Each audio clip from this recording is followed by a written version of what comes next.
Hello friends, welcome to grow with Civi. तो आप सभी का स्वागत है आपके अपने चैनल ग्रो विद सिवी पर।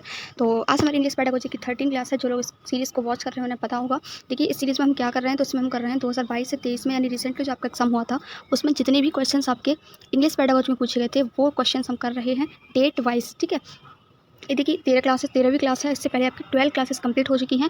तो ये 12 क्लासेस आपको कहाँ मिलेंगी? इसी चैनल पर मिल जाएंगी। आपको प्लेलिस्ट मिल जाएगी सीटेट इंग्लिश पेडागोजी 2022 से 23 प्रीवियस ईयर के नाम से।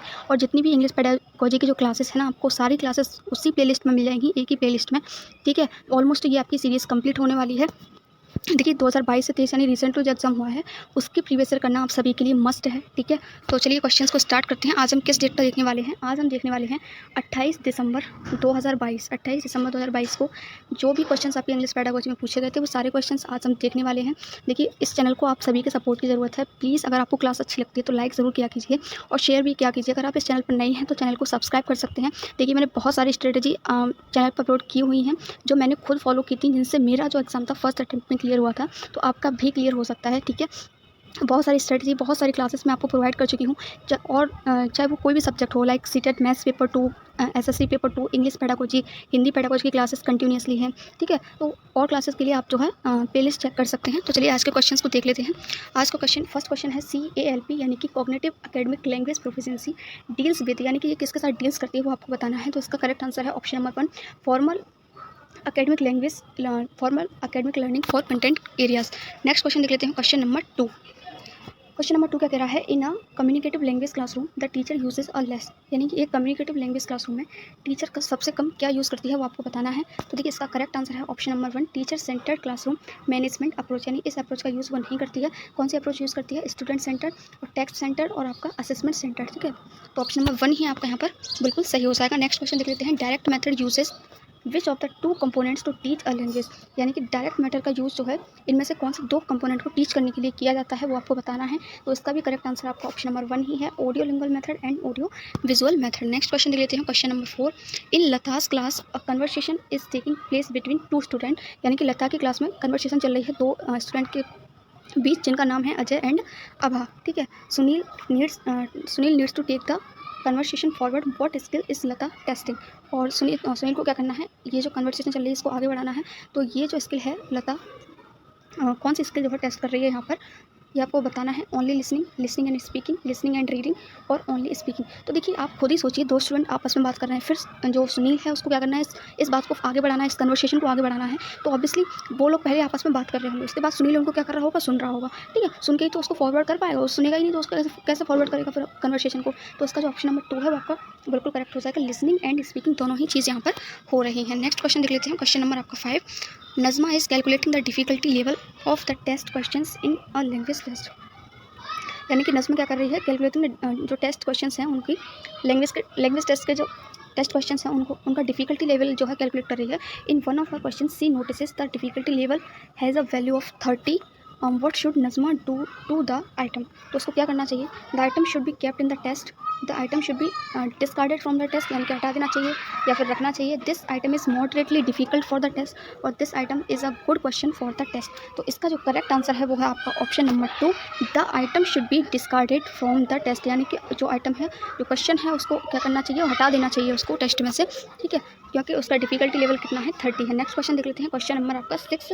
ये कि न्यू क्वेश्चन पूछा गया था, इसीलिए मैं आपसे कह रही हूँ कि प्रीवियस ईयर आपके लिए मस्ट है। जो भी क्वेश्चन आपको न्यू लग रहा है, आपको ऐसा लग रहा है आपने नहीं पढ़ा है, उसको नोट डाउन कीजिए या फिर अपने माइंड में रखिए। ठीक है, क्वेश्चन नंबर 6 है, in silent period the learner, जो साइलेंट पीरियड होता है उसमें लर्नर क्या करते हैं? The learner is processing the language को प्रोसेस करते हैं। Is learning facial expression, is not learning the language, is unable to understand the language. तो इसका जो करेक्ट आंसर है आपका वो ऑप्शन नंबर 1 है, is processing the language. Next question देख लेते हैं, क्वेश्चन नंबर 7।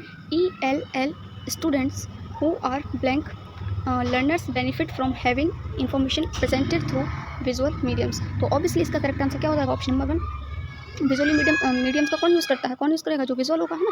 तो ऑप्शन नंबर 1 ही आपका यहाँ पर करेक्ट हो जाएगा, जो विजुअल लर्नर्स होंगे उन्हीं को बेनिफिट होगा। नेक्स्ट क्वेश्चन देख लेते हैं, question number 8। In grammar translation method grammar is taught, यानी कि ग्रामर ट्रांसलेशन जो मेथड होता है उसमें ग्रामर कैसे पढ़ाई जाती है, इंडक्टिवली, डिडक्टिवली, विदाउट एक्सप्लेनेशन और आपका कवर्टली।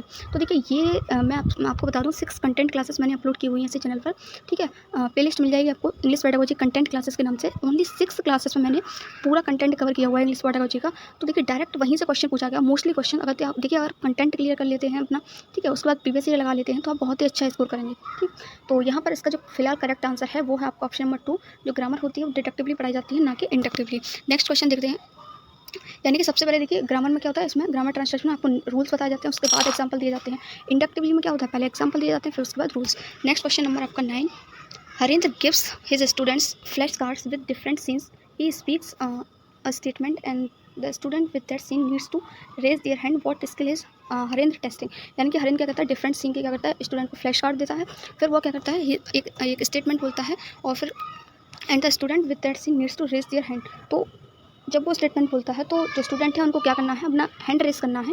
तो इस स्किल को क्या कहेंगे, जो हरेंद्र टेस्ट कर रहा है यहाँ पर। तो इसका जो करेक्ट आंसर है वो हो जाएगा आपका ऑप्शन नंबर आपका 2, यहाँ पर बिल्कुल करेक्ट हो जाएगा। क्या कर रहे हैं, वो लिसनिंग कर रहे हैं, लिसनिंग टेस्ट कर रहे हैं। कैसे पता चलेगा, देखिए उसने जो भी स्टेटमेंट बोला है उसको बच्चों ने ध्यान से सुना है कि नहीं, तभी तो वो अपना हैंड रेस कर पाएंगे उस जो सेंटेंस बोला है उसके अकॉर्डिंग, है ना। तो ऑप्शन नंबर 2 आपका यहाँ पर बिल्कुल करेक्ट हो जाएगा। Next question number 10, Neelam is planning a test for a student. Neelam एक टीचर हैं जो प्लान कर रही हैं टेस्ट को अपने स्टूडेंट के लिए। She gives them a sentence and underlines a particular word. वे अपने स्टूडेंट को एक सेंटेंस देती हैं और अंडरलाइंस अ पर्टिकुलर वर्ड को अंडरलाइन करती हैं using multiple choice items. She wants them to choose the word which is the antonym of the underline word. और वो क्या करती हैं, जो स्टूडेंट हैं उनसे ये चाहती हैं कि वो उस वर्ड को अंडरलाइन करें जो उसका क्या हो, एंटोनिम हो। व्हाट सब skill of language is Neelam testing. तो नीलम यहाँ पर कौन सी सब स्किल को टेस्ट कर रही है वो आपको बताना है। आई होप इसका आंसर सभी ने सही किया होगा। तो इसका करेक्ट आंसर है आपका ऑप्शन नंबर 3। वो क्या कर रही हैं, वोकेबलरी टेस्ट कर रही हैं। ऑब्वियसली आप एंटोनिम कब बता पाएंगे, जब आपको वोकेबलरी का क्या होगा, एक अच्छी नॉलेज होगी। नेक्स्ट क्वेश्चन देख लेते हैं, question number 11, guided reading finds its psychological genesis in. तो इसका करेक्ट आंसर है आपका option number 1, Vygotsky zone of proximal development. Next question, question number 12, Poonam is getting her students to detect rhyming sounds in words by doing so she is strengthening their. Poonam क्या कर रही है, Poonam is getting her student to detect rhyming sounds in words by doing so she is strengthening दियर। उस वो किसमें strength कर रही है। तो इसका जो करेक्ट आंसर है वो है आपका ऑप्शन नंबर आपका 1, फोनोलॉजिकल अवेयरनेस, ठीक है।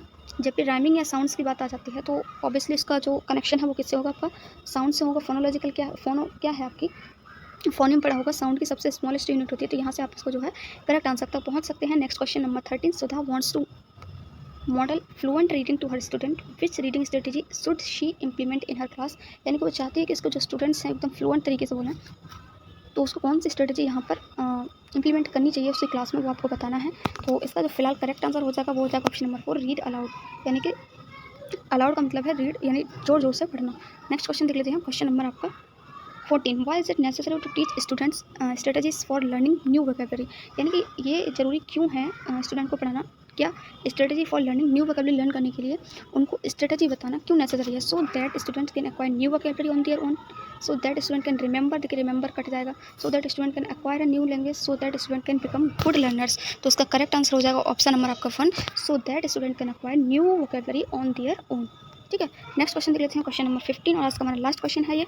If you are appointed as a language teacher, यानी कि आपको जो है as a language teacher appoint कर दिया जाता है, ठीक है। What type of role will you like to play in the classroom. तो आप जो है इनमें से कौन सा जो है रोल प्ले करना चाहेंगे क्लासरूम में। To decide what to teach and how to teach, यानी आप ये डिसाइड करेंगे कि क्या पढ़ाना है, कैसे पढ़ाना है। या फिर to create situations for learning and let the student learn, या फिर आप ऐसी सिचुएशंस क्रिएट करेंगे जिससे स्टूडेंट जो है खुद ही लर्न करना स्टार्ट करें।